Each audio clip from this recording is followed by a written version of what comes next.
Hai teman-teman, Assalamualaikum warahmatullahi wabarakatuh. Perkenalkan, nama saya Gelarista dengan NPM 201106070. Saya dari kelas C semester 3 Pendidikan Biologi Universitas Islam Negeri Raden Intan Lampung. Di sini saya akan mempresentasikan hasil kerja saya mengenai prinsip-prinsip pemanfaatan metode pembelajaran dengan dosen pengampu yang kece banget nih, yaitu Ibu Aryani Dwi Kusuma Wardani MPD. Kita masuk dalam pengertian ya teman-teman, yaitu yang pertama pengertian media. Media itu merupakan bentuk jamak dari medium dan berasal dari bahasa Latin medius yang berarti tengah. Sedangkan dalam bahasa Indonesia, kata medium itu dapat diartikan sebagai antara atau sedang, sehingga pengertian media itu dapat mengarah pada sesuatu yang mengantar atau meneruskan informasi antara sumber dan penerima pesan. Media dapat diartikan sebagai suatu bentuk dan saluran yang dapat digunakan dalam suatu proses penyajian informasi. Yang kedua, ada pengertian pemanfaatan. Jadi pemanfaatan itu adalah aktivitas menggunakan proses dan sumber untuk belajar. Fungsi pemanfaatan sangat penting karena membicarakan kaitan antara pembelajar dengan bahan atau sistem pembelajaran.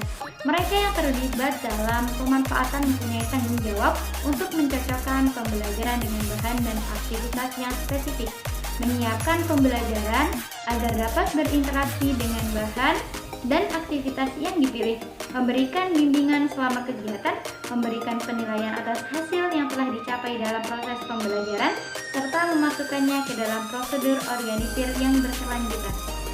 Jadi dapat diartikan bahwa pemanfaatan media itu merupakan penggunaan yang sistematis dari sumber belajar. Proses pemanfaatan media itu merupakan proses pengambilan keputusan berdasarkan pada spesifikasi desain pembelajaran. Misalnya, bagaimana suatu film diperkenalkan atau ditindaklanjuti dan dipolakan sesuai dengan bentuk belajar yang diinginkan. Prinsip-prinsip pemanfaatan juga dikaitkan dengan karakteristik pembelajaran. Seseorang yang belajar mungkin memerlukan bantuan keterampilan visual atau verbal agar dapat menarik keuntungan dari praktek atau sumber belajar. Adalah langkah-langkah merancang pemanfaatan media pembelajaran. Yang pertama ada menganalisis pembelajaran atau disebut dengan analyzer learner.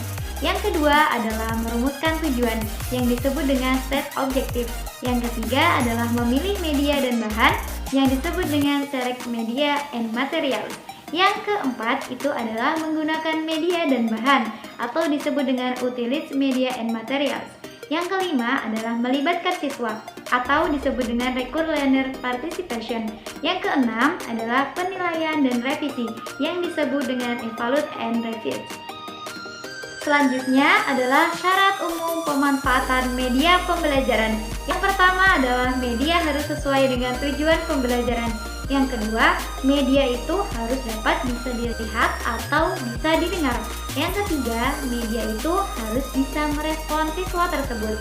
Yang keempat adalah media harus sesuai kondisi siswa yang ada dan juga media harus merupakan perantara atau media harus menjadi perantara dari suatu pembelajaran untuk mencapai tujuan pembelajaran yang sudah disebutkan dalam syarat yang pertama tadi. Dan ada prinsip-prinsip penggunaan media pembelajaran. Yang pertama adalah media pengajaran hendaknya dipandang integral dari suatu sistem pengajaran tersebut.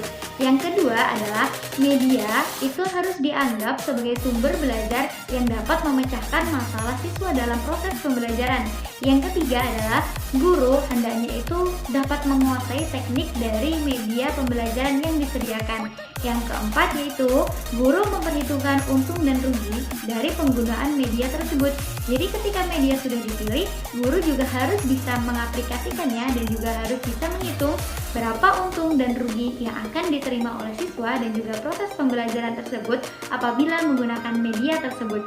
Yang kelima adalah media pengajaran harus diorganisir secara sistematis. Dan yang keenam atau yang terakhir adalah jika pokok pembahasannya itu lebih dari satu macam media, itu guru bisa menggunakan multimedia yang bisa menunjang proses pembelajaran. Kemudian ada pola-pola pemanfaatan media pembelajaran. Yang pertama, pemanfaatan media dalam situasi kelas atau di dalam kelas.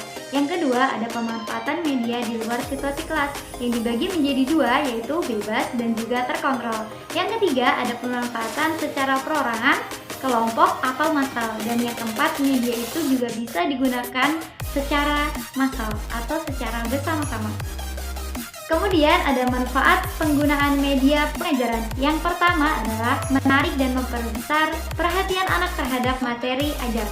Yang kedua yaitu membantu perkembangan pikiran anak didik. Yang ketiga adalah mengatasi perbedaan pengalaman belajar anak.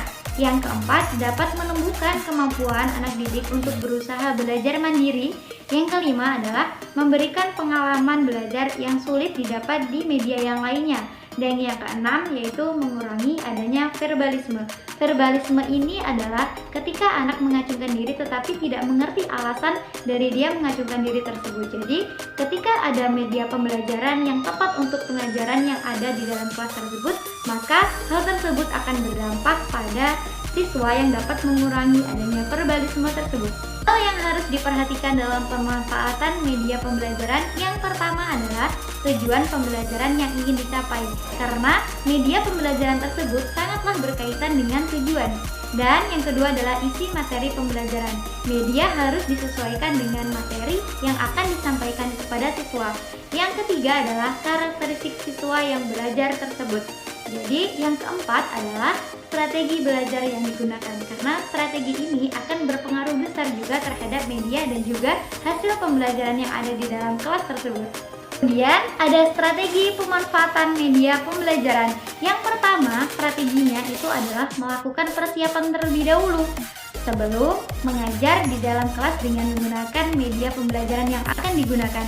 Yang kedua adalah kegiatan menggunakan media pembelajaran yang diharapkan harus berlangsung secara tenang dan juga dapat membuat nyaman siswa yang ada di dalam kelas tersebut.